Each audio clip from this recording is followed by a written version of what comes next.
Hi guys, I hope you're all doing great.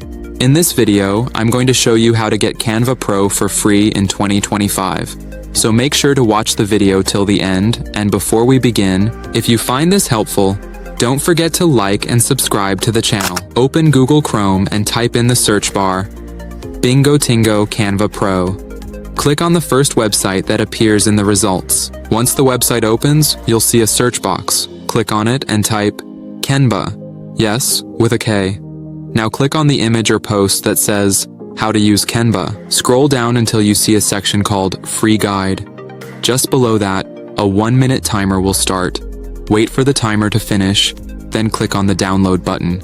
A new tab will open. Click on the first option, and if an ad tab pops up, just close it. Then click again. This time your Canva Pro account page will appear. Just sign in with your email, and boom. Your Canva Pro access is ready. Keep in mind, Canva Pro isn't available 24/7 on Bingo Tingo, so try different times of the day.